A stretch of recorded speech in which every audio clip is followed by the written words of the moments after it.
你们看，看那边，是那边吗？就是那边来，好多人呢。是啊，他们都来参加今日的文比啊，个个都是气宇不凡呢。今日啊，真可谓是人才荟萃呢。哎，你们说是不是啊？真是啊！我看看，让一下我看看。那个美少年是谁啊？我知道，那个呀是唐乐。那个就是写章台赋的唐乐呀。是一表人才。听说他和宋玉、景差三人被称为继屈子之后年轻一代的三大才子呢。是吗？哪个？我看看。舒妹妹，你看，后面那个更是气质不凡。是穿黄衣服那个吗？不是，第4个，穿红衣服那个。哦，那个我知道，那个就是写《大昭之赋》的景差。原来《大昭之赋》是他写的。辞藻华丽，读来倒也唇齿余香，只是过于米粒了。其实《大昭之赋》不算什么，最厉害的是屈子新收的徒弟宋玉，据说能歌能赋，而且长相还格外俊美呢。哎，你看，景差后面那个就是宋玉，看见了吗？还真是好模样，但愿内外皆是一般的锦绣。我看这场上的公子们都是才高八斗，学富五车，可不是，我们大楚人杰地灵呢。就是啊。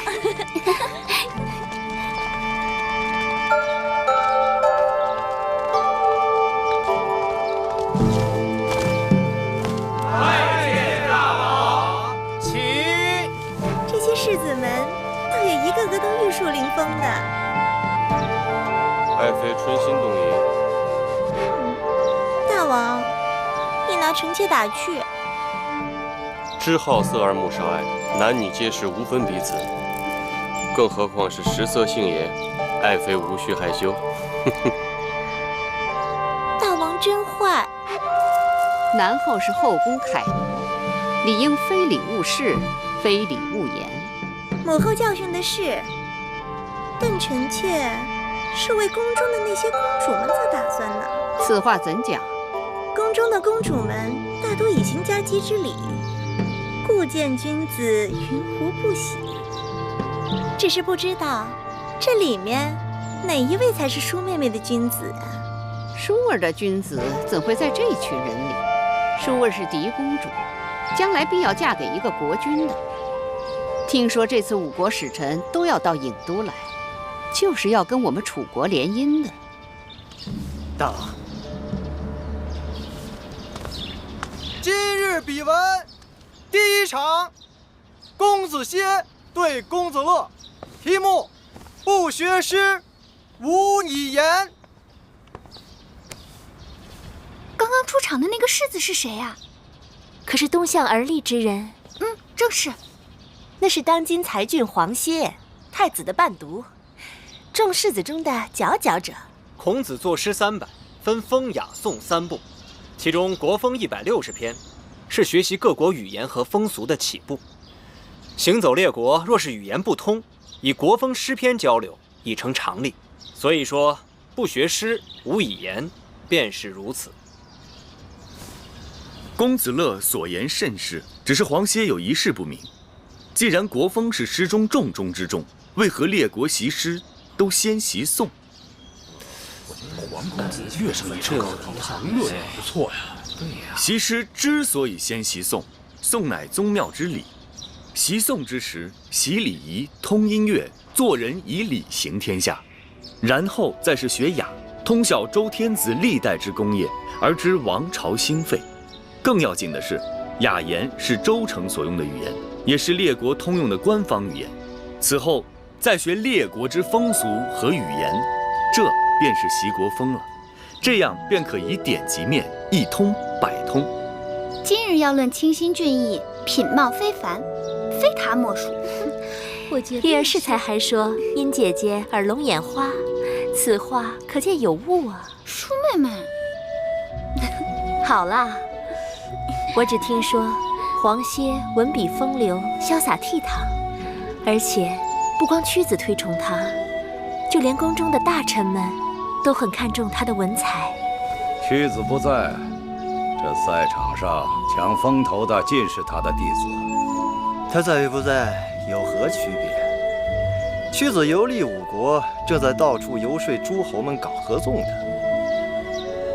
现在楚国里没有人比他的风头更近了。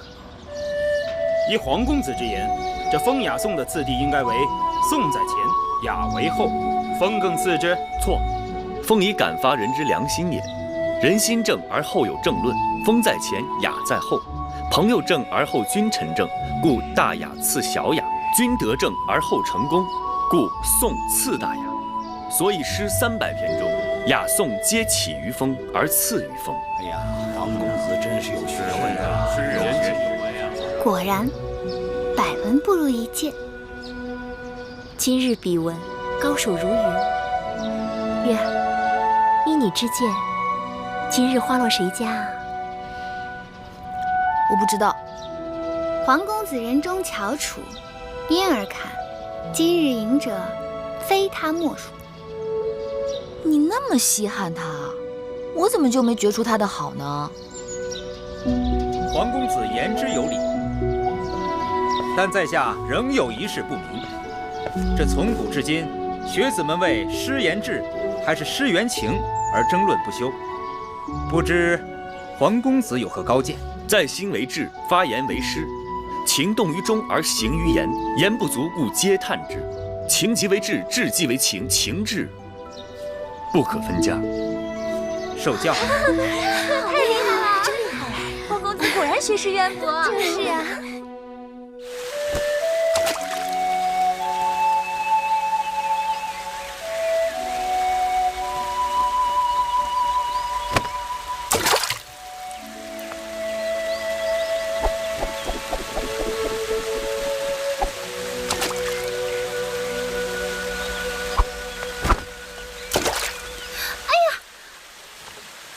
小人孟浪多有得罪，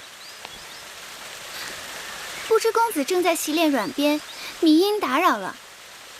本公主刚刚在这丢了个香囊，你可否看到？鄙人正打算离去，未见到公主的香囊。公子面熟，敢问姓名？在下太子伴读黄歇。啊，原来是公子歇。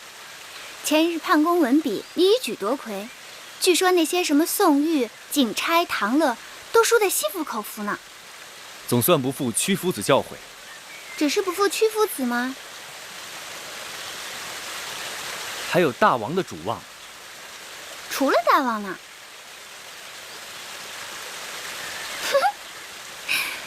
你也算没有辜负本公主的厚望。赛前我曾与人打赌，说你必赢。承蒙公主教诲。殷公主，殷公主，公主让婢子好找啊！我又没聋，叫活似的喊我做什么？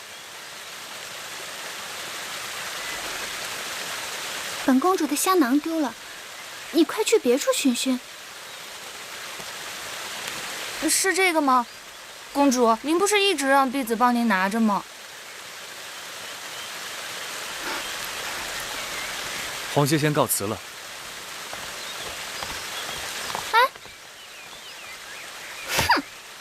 是个呆子。公主，您是在训斥灵儿吗？你也配？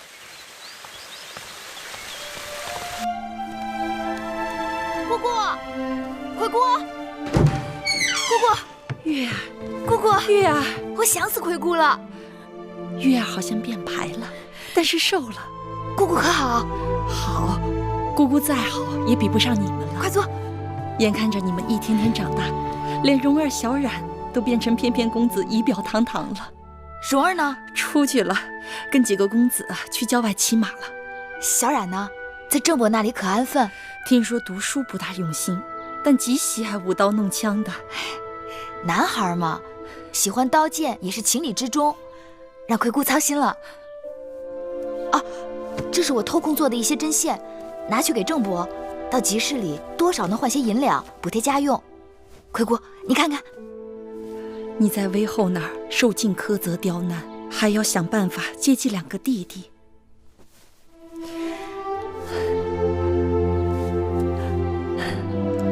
儿这针线是越做越好了。姑姑，你的眼睛怎么了？不碍事的，已经有些日子了，看什么呀，眼前都是雾蒙蒙的，大概是快入夏了，暑热闹的，一立秋就好了。我看看。姑姑，这是翳，是眼疾，你的眼睛里长翳了。人老了，不中用了。姑姑，你这是积劳成疾，是给累的。宫里常年克扣陵园的钱粮用度，若不是姑姑，爷爷苦熬做针线出售，我和我的2个弟弟早就被冻死饿死了。不必如此惊慌，姑姑的眼睛自己心里有数，不熬到你和2个弟弟长大成人，是不会瞎的。姑姑，你放心，我一定要想办法治好你的眼睛。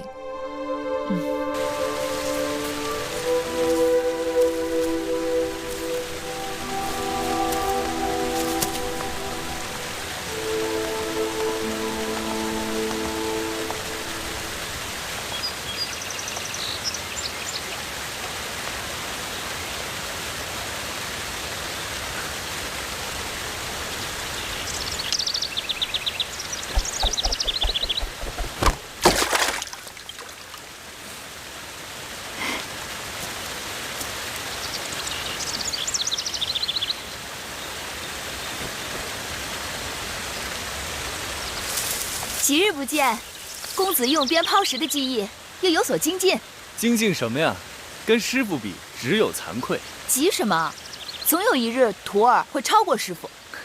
哎，你看这鞭如何？我看这手艺，像是宫中最好的工匠所为。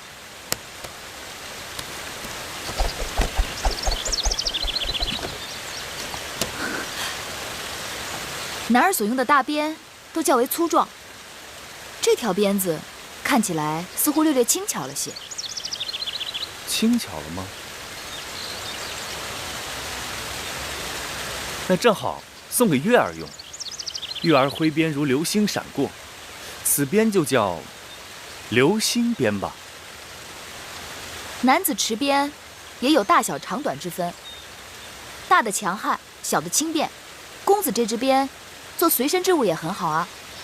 那这样吧，月儿替我先存放几日，如何？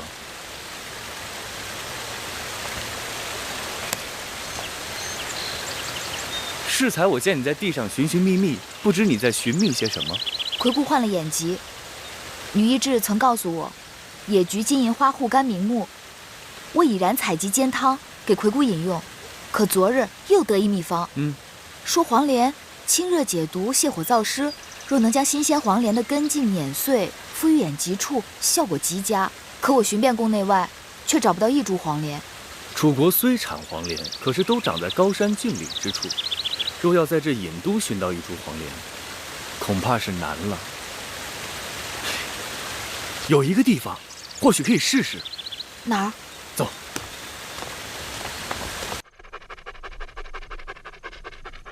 你老牵着他干什么呀？带宝官出去溜溜，别老戳在我眼前。是。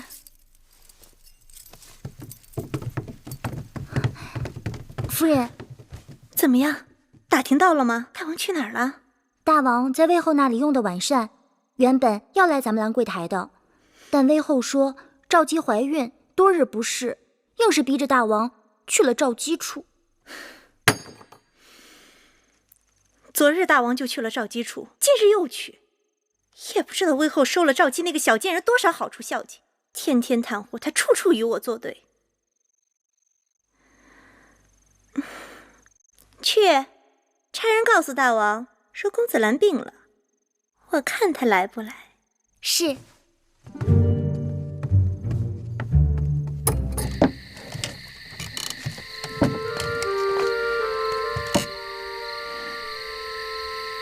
你真以为这有黄连？大王宠信郑袖，前不久让人出去搜集了许多隐都很少见的花草，都移种在这里，据说不乏药材，咱们可以试试。去看看。走。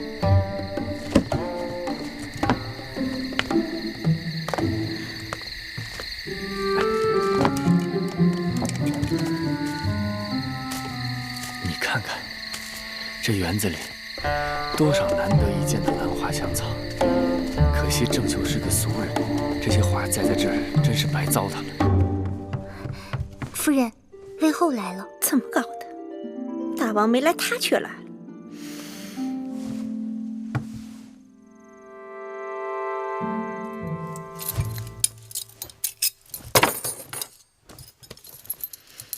福啊！是。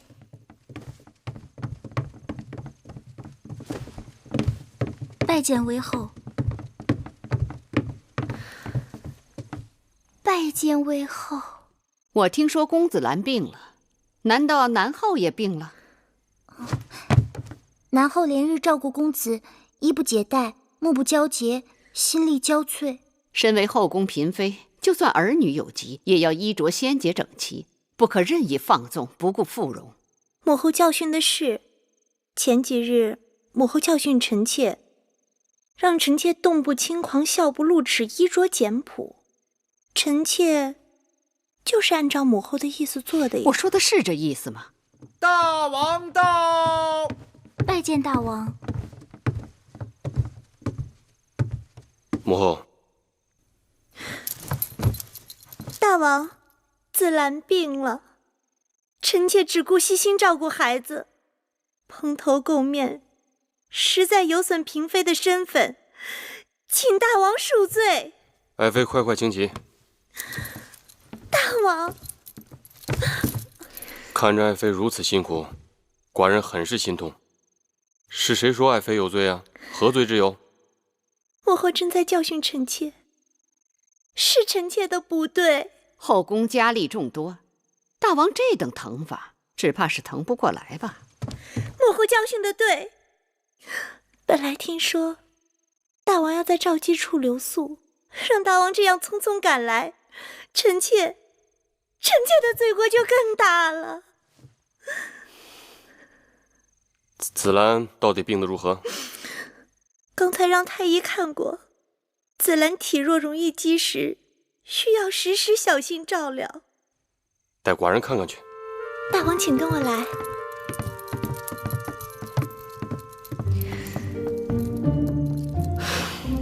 瞧，水会五味子，它浑身是宝，能祛风活脉，调气止痛，清肝明目，果子成熟后还香甜无比。既然如此之好，咱们就带回去给魁姑，这也算物尽其用。好啊，摘下来，我去那边看看。好。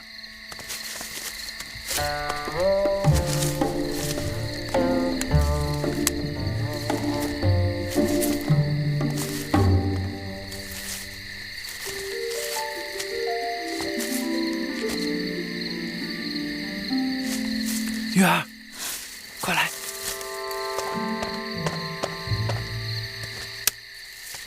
黄连，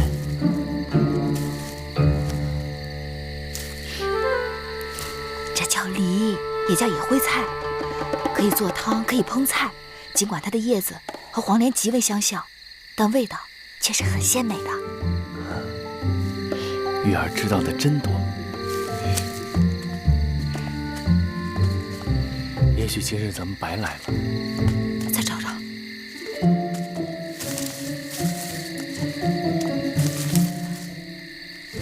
有了，黄连，这就是黄连。快把根挖出来。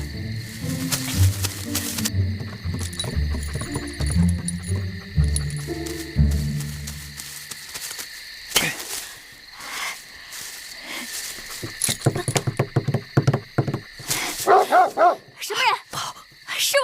侍卫，来人呐！快走，快跑！我有软鞭，打他一刀，不是难事儿。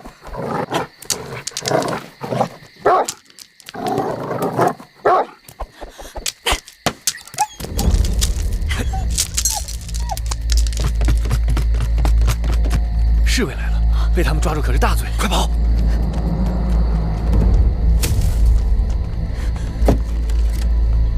小心点，小心！站住！快走！你是何人？敢擅闯南宫？在下太子伴读黄歇。带走。大胆黄歇，你身为太子的伴读，竟然做出这种偷鸡摸狗的事情。你若真的偷鸡摸狗也好，为何把园子搞得一塌糊涂？我倒想听听你的理由。是黄歇做的，就是黄歇做的，没有理由。你也是知书达理之人，难不成跟我这园子有仇，跟我的宝官有仇？哎呀，黄歇啊，你要是这般死硬，就不要怪寡人对你不客气了。来人！大王，有人来投案自首，说大王抓错了人犯。什么？投案自首？带他进来。是。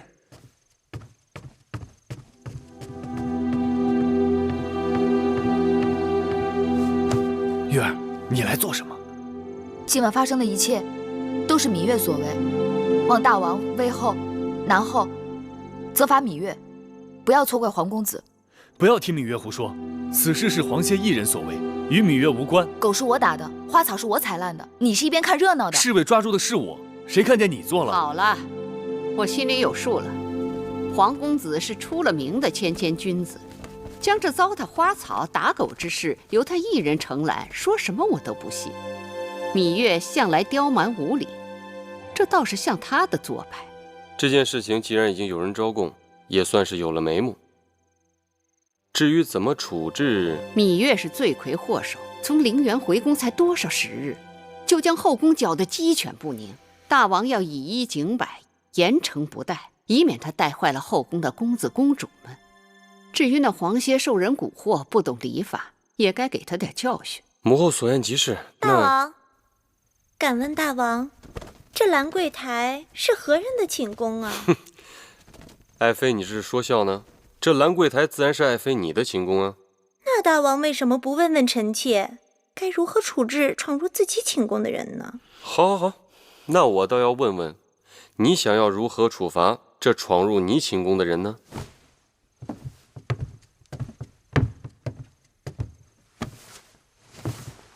月妹妹，你这淘气也淘得太过分了。我与你打赌，说你能不能神不知鬼不觉地闯入我的后花园摘我花草。我说不信，你不仅动真格的，还找来黄公子做帮手。然后你闯了这么大的祸，看我怎么罚你。芈月任性不懂事，任凭南后姐姐打骂。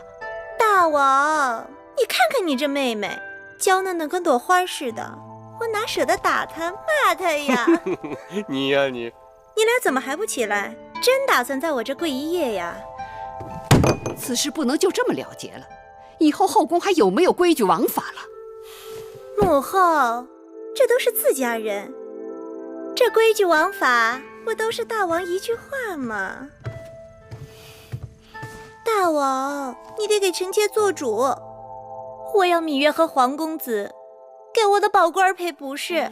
好，好，好，那个芈月、黄歇，一会儿给宝官赔不是。大王，大王，这园子是爱妃的，宝官也是爱妃的，您说这事儿该如何了啊？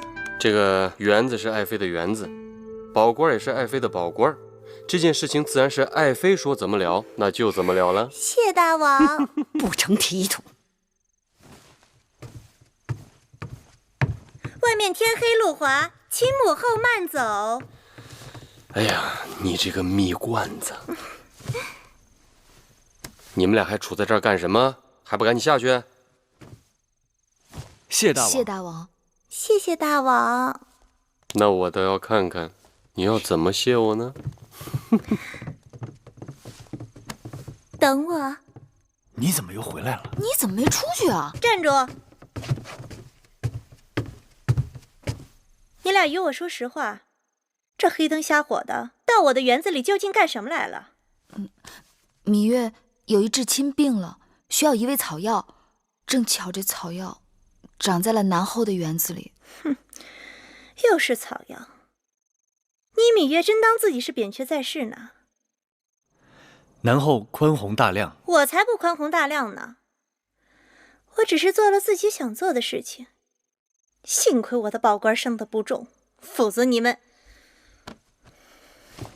谢南后，谢南后，你俩给我记住了，今日之后，你们可是欠着我的，自求多福吧。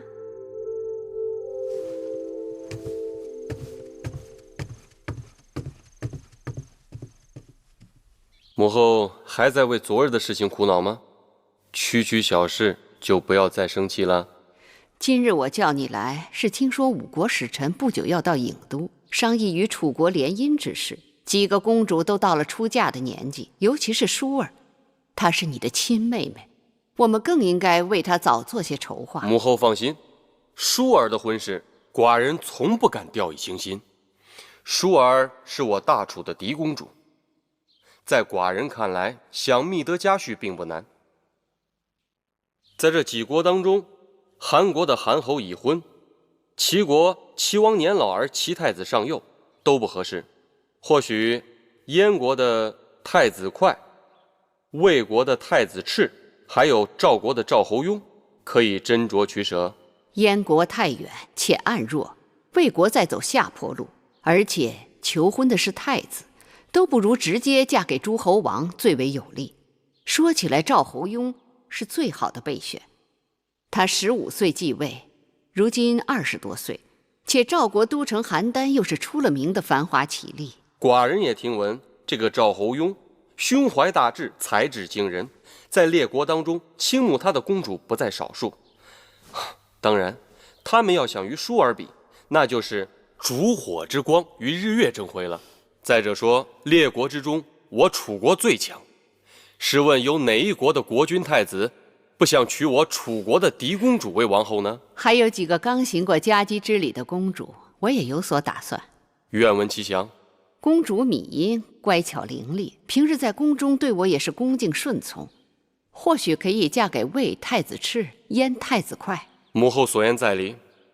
那其他几个公主呢？寡人记得有个公主叫芈京，还有昨晚闯祸的那个芈月。芈京倒也罢了，至于那个芈月，她是应生的女儿，将来也只能做应，做个陪嫁。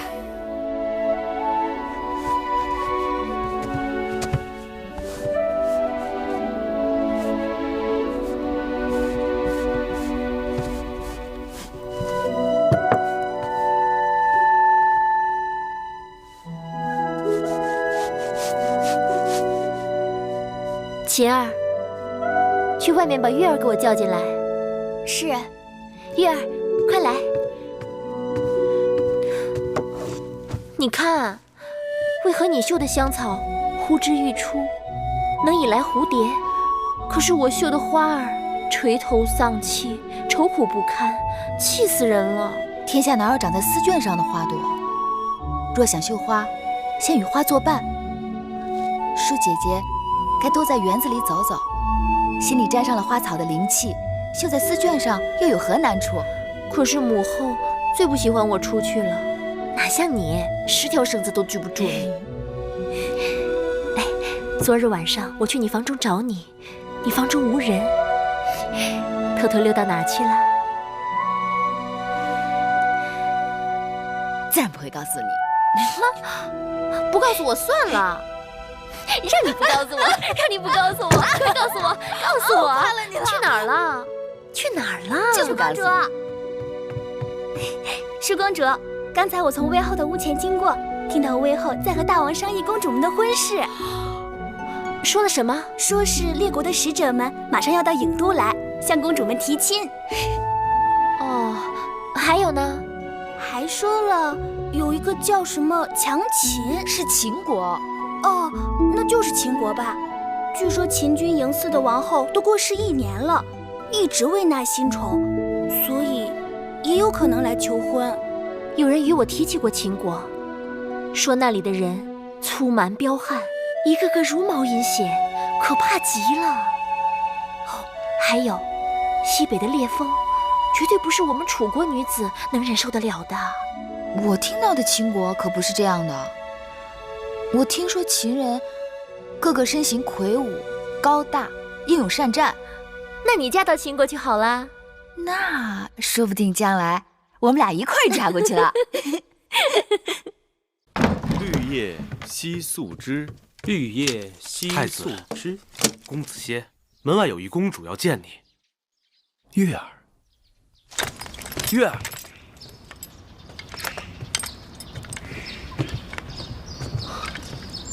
是殷公主。皇公子好久不见，别来无恙。感激殷公主挂牵，不知殷公主找子歇有何贵干？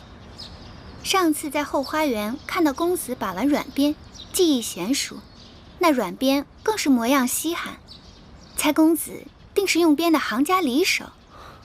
俗话说，好刀配好鞘，好马配好鞍。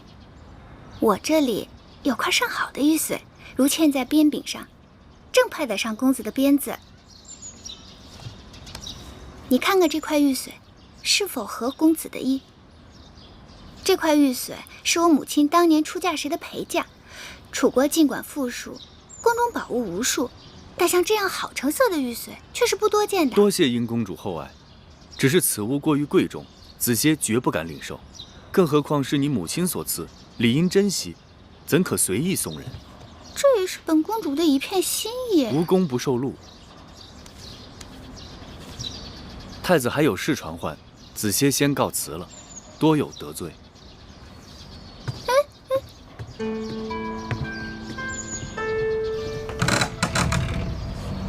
公主是否即刻回宫？皇歇，刚才竟然把我当成芈月。一灵儿看，公主和月公主的背影还真有几分相像呢。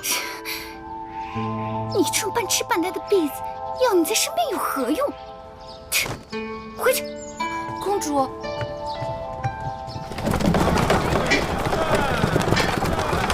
你又偷着跑出来跟我去看小玉，若让魏后知道了，说不定要怎么责罚。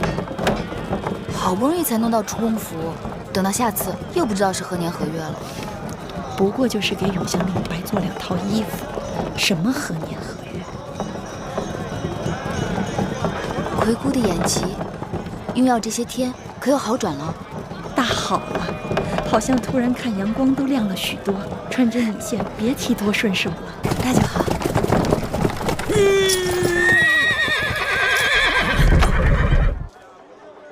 哎，松手！怎么回事？松手！快松手！下去看看。打你了！臭要饭的，快松手！松手！松不松手？哎，别打！哎，是谁把你打成这样的？哎，你要干什么？干什么？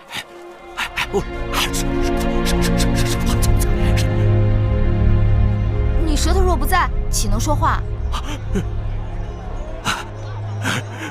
人是人好，好。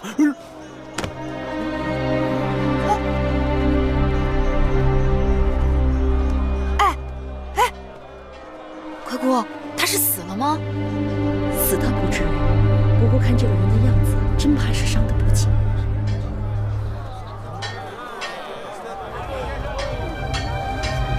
葵姑，我们把他扶上马车。月儿，这个人满身是血，不能见死不救。扶阳小冉的正脖那里，我记得有伤药。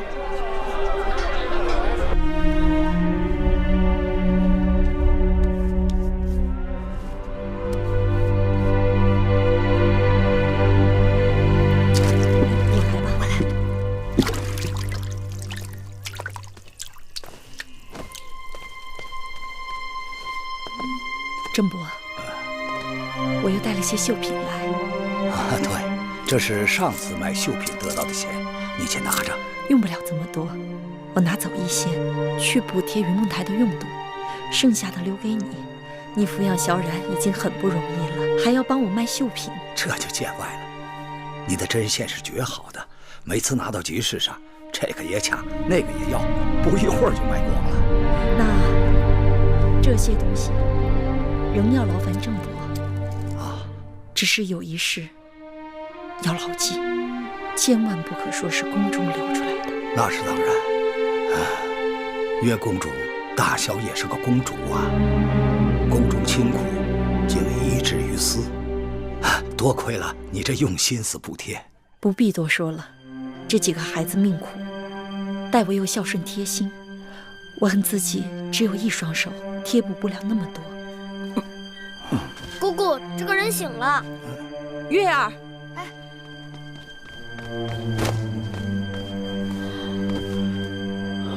先生是何人？怎么会伤成这样？我这是在哪儿？你们是什么人？我叫芈月，这是葵姑，这是我的弟弟小冉，这是郑伯。哎，先生，别动。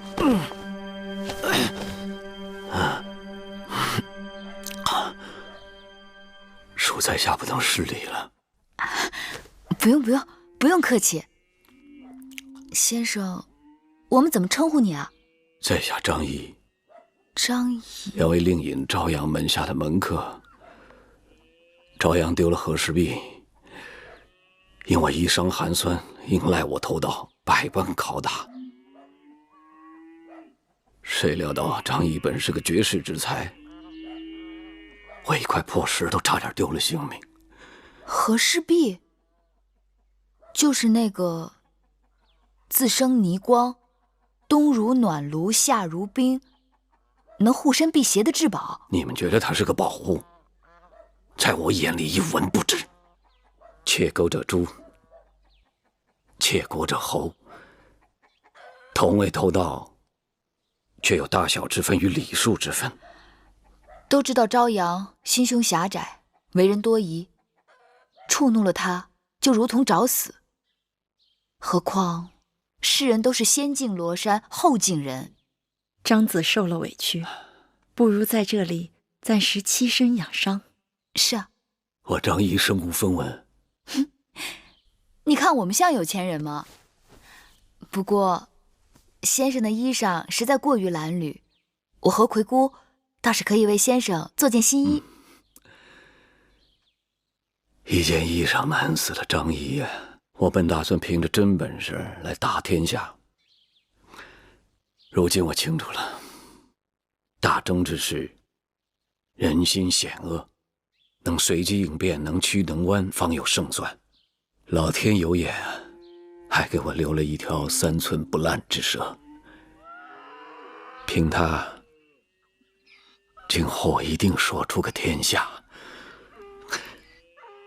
说出个天下。姑姑，这个人大约是被打傻了，坏了脑子，所以他才比别人更可怜。月儿，时辰不早了，咱们也该回宫了。好。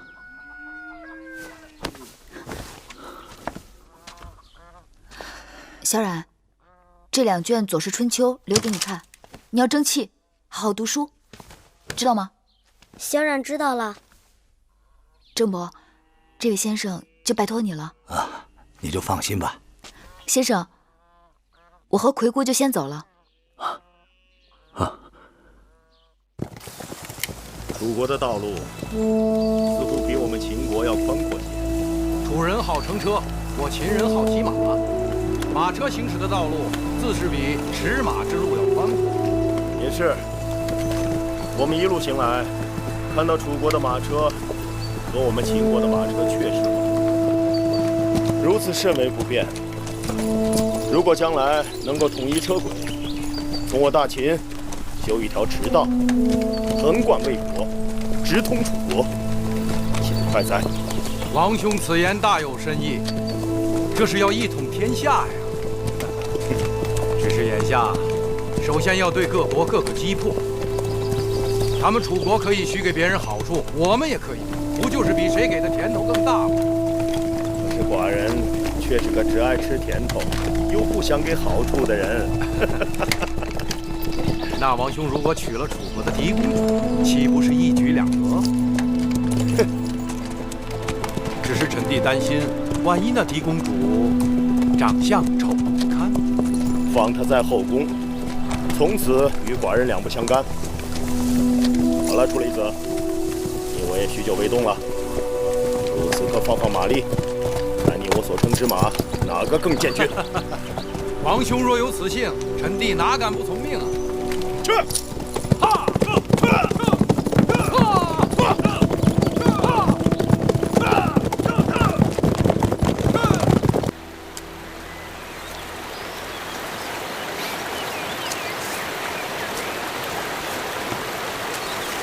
舒妹妹，你看好看吗？嗯。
别怕，姐姐，一会儿就好。别怕。公主，公主，公主，你醒醒！月公主怎么办呀？舒儿，你还疼吗？好多了。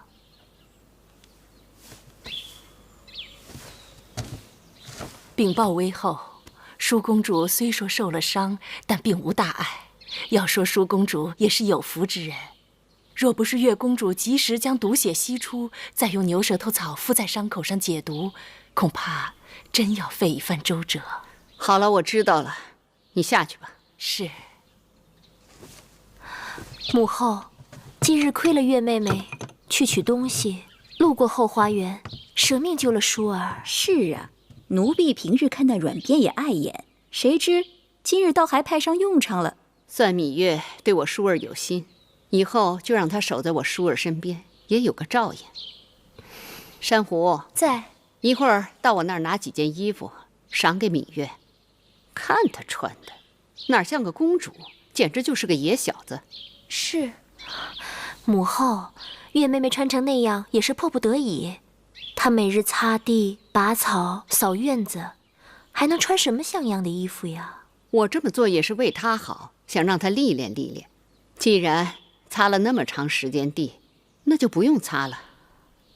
玳瑁，让她以后跟着舒公主多学点规矩。是。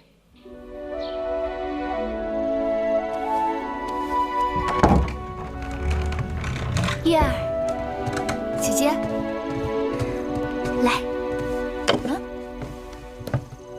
3月后是宫中的祭祀大典，那件用作少司命祭舞的礼服就快做好了。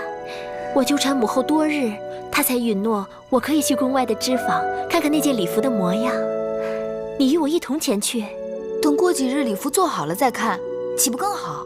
谁真想看那礼服的模样了？自从被蛇咬了，日日关在屋子里养伤，闷都快闷死了，就想出去透透气。那说起来，织坊仍是无趣。若要透气，还不如去织坊边上的东市，那里稀罕东西可多了。话是这么说，但母后能让我出宫已实属不易，而且她特别叮嘱，说近日郢都不大太平。出什么事了？一些越人故意滋事，越人最记仇了。父王伐越时杀了他们的越王吴江，其遗民四散各地。这2年，他们又出现在郢都，屡屡滋扰生事，很令人头疼。你我哪有那么好的运气？一出门就碰上越人，何况月儿的鞭子也不是吃素的。那就算没有越人作怪，母后派了那么多人跟随，想去东市，恐怕很难。这有何难？只要姐姐让绿萝去准备2身寻常女子的衣裳就行了。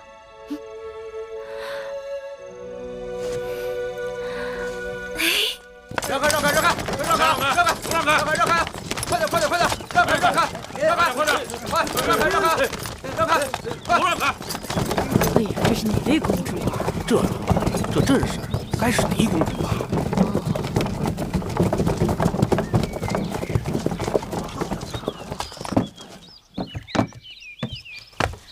姐姐，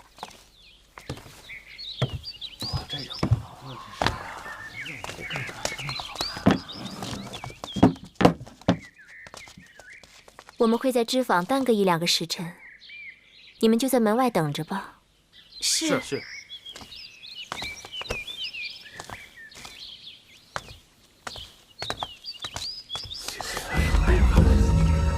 ，2个还都是美人呢。姐姐，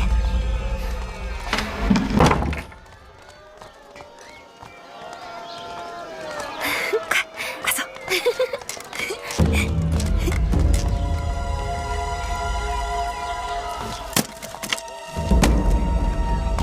难怪人人都说楚国富庶，这里的确比秦国繁华。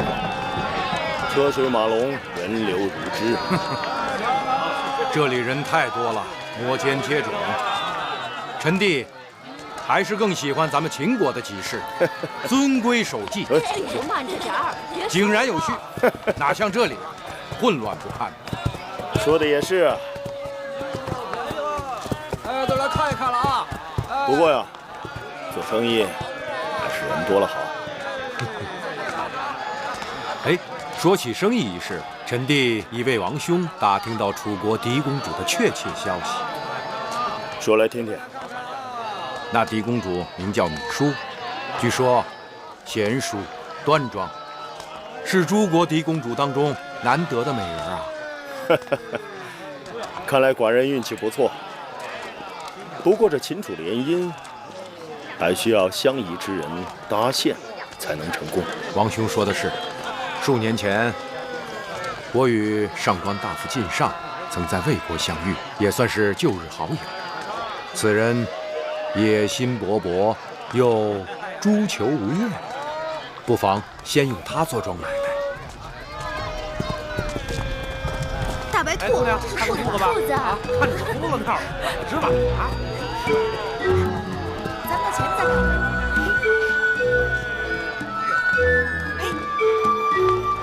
王兄，你看那边，那边过来的2个女子，倒是很有几分颜色啊。多东西啊！个子矮些的那个，身上有种女子中少见的英气；高些的那个举止娴淑温柔，该更合王兄的口味吧。这边更好。是什么呀？哎，快！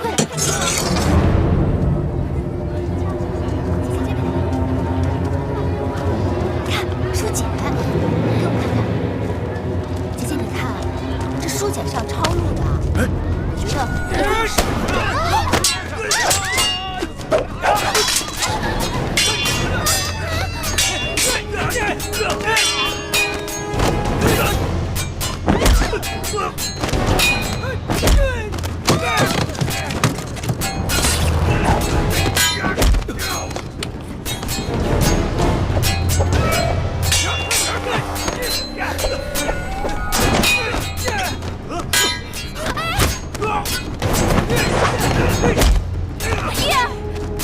别怕，老伯身手不错。小丫头身手了得，彼此。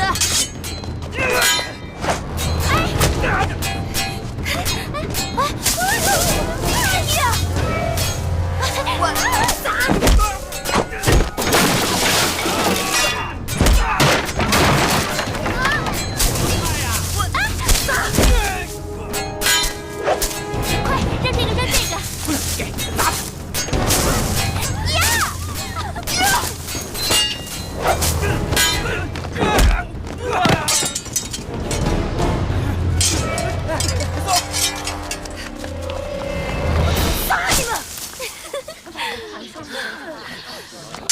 老伯是支援手，老伯是……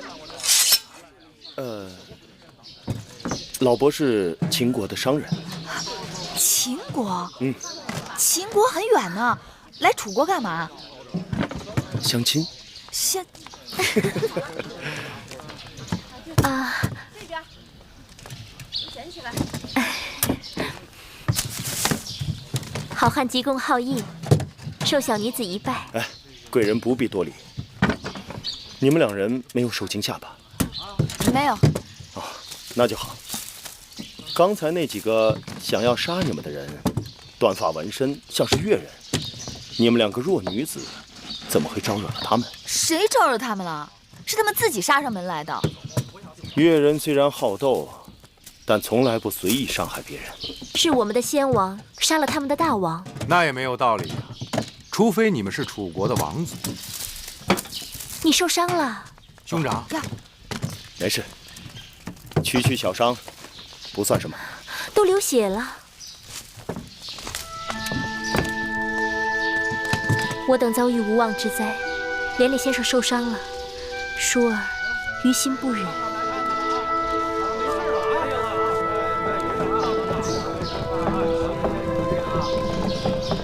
在下谢过贵人。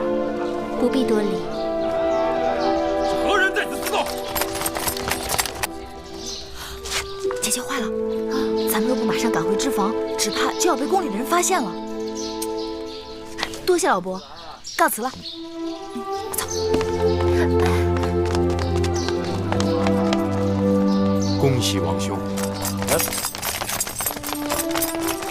刚才被越人咬了一口，喜从何来？王兄没听见那女子自称舒儿，旁边那女子还说到宫里，看来越人追杀他们是有道理的。可是楚宫里公主不少，谁知道她是哪一个？臣弟刚刚跟王兄讲过的，那楚国的嫡公主就叫宜舒。看来王兄中头彩了。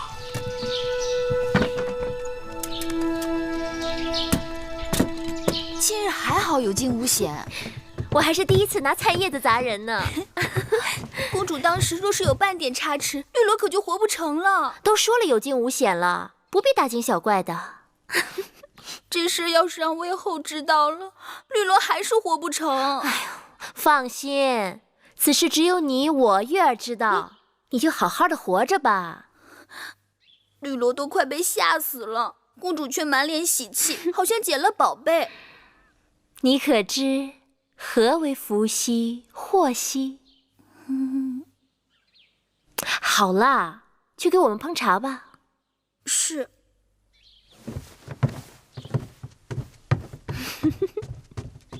哎，姐姐，那老伯的剑法真不错，若不是他挡得快，那越人的刀就落在姐姐头上了。原来秦人之中也有如此慷慨仗义之人，不仅孔武有力，而且风流潇洒。难道姐姐真的喜欢上秦人啦？我只是在说秦人与我们楚人的区别啊。再说了，我们楚人当中也有出色的男子啊，不仅风度翩翩，还玉树临风。就像谁啊？怎么不说了？不像谁？就像黄公子黄歇那样，如何？那是你说的，不是我说的。你不喜欢黄公子吗？我何时喜欢过？玉树临风，也不招妹妹喜欢。明明是姐姐喜欢孔武有力、风流潇洒的。死丫头！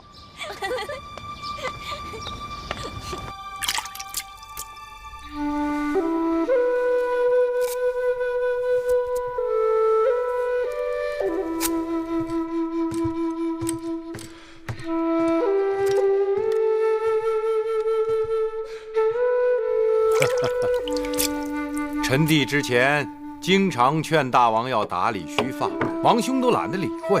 今日一个小丫头叫了一声老伯，王兄回来就忙着修剪胡子。你说，寡人真的有那么老吗？王兄一把络腮胡子，威风神武。只是这楚人华而不实，连男人都讲究修饰。大王的须发，在我秦人看来是相貌堂堂，只怕会吓到那些楚国的小丫头们。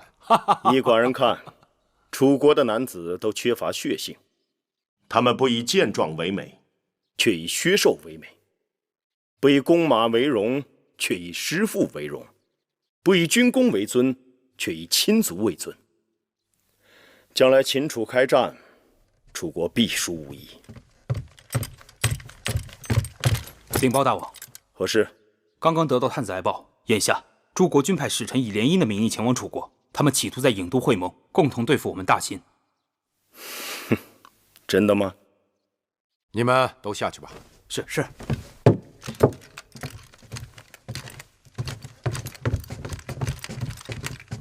大王，来者不善，需多加提防才是。没什么可慌张的，既来之则安之。寡人还要多住几日，想办法多得到一些楚国的文化典籍、刺绣、养蚕等书。除此之外，还要招揽楚国的英雄贤士，娶到楚国的嫡公主。寡人要布一盘好棋，一步一步的走。这先走哪一个棋子呢？你打算修一下胡子吗？我，臣弟敬谢不敏。屈子，你可知秦王嬴驷已到郢都？是。一边是3月之后5国使者即将到来联楚抗秦，一边是秦王嬴驷已经抵达郢都，要与我大楚联姻。屈子，你看此事当如何是好啊？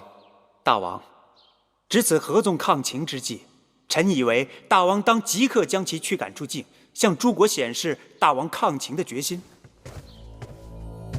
大王，屈子所言万万不可。秦王为求亲而来，愿娶我大楚公主，结姻亲之盟。秦王曾言道，7国当中最强大的国家只有秦国与楚国，秦楚联盟，退可震慑5国，安定城邦；进可并吞5国，平分天下。由此可见，秦王对我大楚心怀友善。秦王来我郢都，若寡人直接将他驱赶，未免有些不讲理义了。大王，乱世之中，7国争雄，我楚国与秦讲礼义。若有朝一日大王与秦王逆位而处，那秦王未必会和大王讲什么礼义呀。你是在诅咒大王日后会被秦国所擒吗？臣未有此意。然秦王乃虎狼之辈，大王切不可姑息养奸呐。大王，2国交兵不斩来使，更何况楚国和秦国并未闹翻。5国推举大王为合纵长，那是因为我大楚强盛，更是因为大王道德楷模。若大王对秦王做出败礼负义之事，那岂不为全天下人所耻笑？如今是争雄之势，礼位之崩，乐位之坏，众人都不讲礼义诚信。然我大楚一直礼义为先，驱赶秦王夷人口实，是寡人平日所不取的。大王，3个月后5国使臣将至郢都，此事皆是据闻。秦王就在郢都，自然不会不知晓楚国欲与5国立合纵之盟，而这一联盟将大大不利于秦国。秦王此来，必是期与大王连横，破坏6国合纵啊！这大王，在合纵盟约定成之前，多一事不如少一事。大王若会见秦王，无论结局如何，都会引起5国使臣的猜测。也许，这也正是秦王想要达到的目的。大王，秦王也是一国之君，诚意而至，大王若不见他，于情于理都说不过去吧？大王若觉为难，臣有一字可应对秦王。何字？托。托？大王既不说要见秦王，亦不说不见秦王，只言身体不适，事务繁忙。若稍有闲暇，必与秦王杯酒言欢。那要拖到几时？拖一时算一时。若能拖到楚国与吴国结盟已定，秦王听闻必将遁走。倘若再厚着脸皮求见大王，其生死荣辱，均已操于大王之手。众卿看呢？这个主意好。大王，臣以为还是不见得好，省得麻烦。大王，臣也认为眼下也只能这样了。善，那寡人就依屈子所言，拖他一拖。大王，楚王推脱身体不适，避而不见。什么身体不适？明明是托辞。那就用不着跟他多费口舌，定是有人给他定下了计谋。世间之物，多不可强取，但可迂回。寡人想，那朝堂之上并非铜墙铁壁，你不妨与你的老友靳尚再多走动些。臣弟已赠予他财物，那靳尚过贪是典型的小人之才，给他好处向来是有一报才还一报。这种人正合寡人之意。靳尚向来自负，善于钻营和游说，气量狭小，睚眦必报，有着与其才华不相称的勃勃野心。寡人不怕他贪，就怕他不贪。